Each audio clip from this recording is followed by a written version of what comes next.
Hey, what's going on, everybody? It's been a little bit since I made a YouTube video or an Instagram TV, IGTV video. So here we go. I'm going to do a quick unboxing of this Dewalt 4.5-inch small angle grinder with one-touch guard. I picked this up for like 50 bucks. Actually, I think it was like 39 something, 39.98. And I'm gonna open it up. We use these a lot in the shop. What's nice about these is you don't have to change your disc constantly, like with like a die grinder. You have a lot more control of what's going on. Something like this, you have a little bit less control. You don't have to change your discs as much, and you can cut through.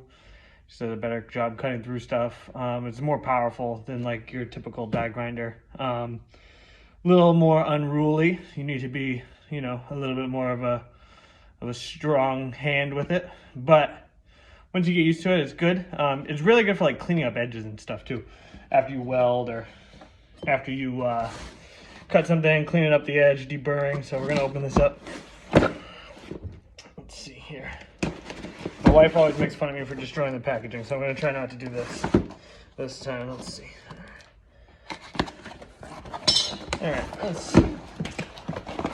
flip that. Oh, I opened up both ends. I did, in fact, destroy the packaging, so get that. There we go. Put that right back there.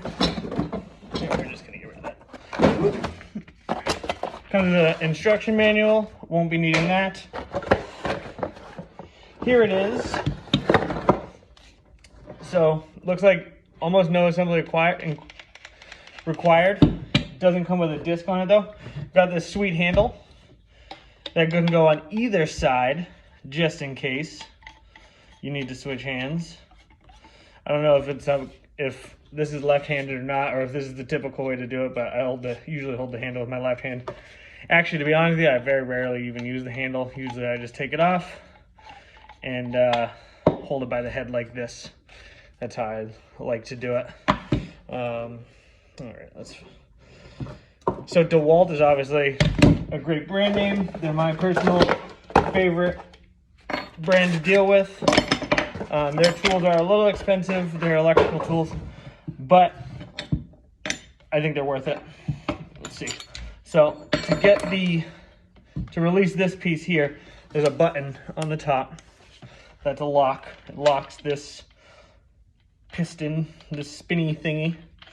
It's not called a piston. I don't know what the hell it's called, but then you just take this, you slap it on there. The ring has a little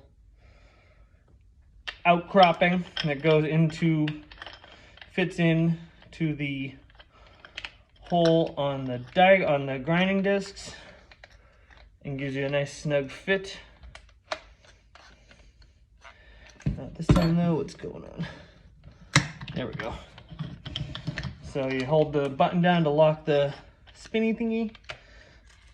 Tighten that up. Then you got your Allen wrench that you can use to give yourself a little bit more leverage.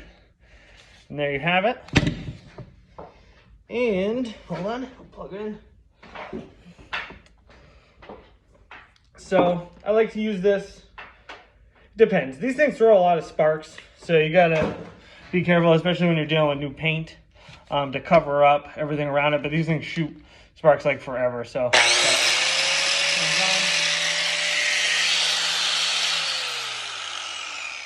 And that thing is spinning really fast.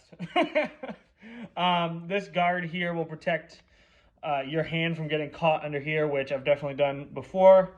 When this breaks off, I've definitely accidentally caught my hand, get bit. It sucks, so don't do it. Power button's right here on the side. Turn it on, shut it off, and let's see what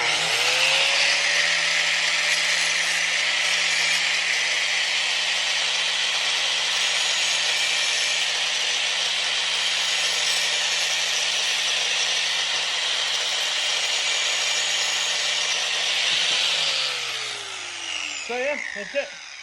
Nice little piece. I definitely suggest it. Might as well do Dewalt if you're gonna get might as well do Dewalt if you're gonna get one. I do recommend the 4.5 instead of, they go up to I think like 7-8 inches. It's just too big. This is a nice medium size. It's easy to control but still very powerful. To me, the 7-inch ones are a little bit intimidating to use just because they're, if they catch on something, they whip you right around. So I hope that you guys like this video. I hope you enjoyed it, and I'll talk to you later.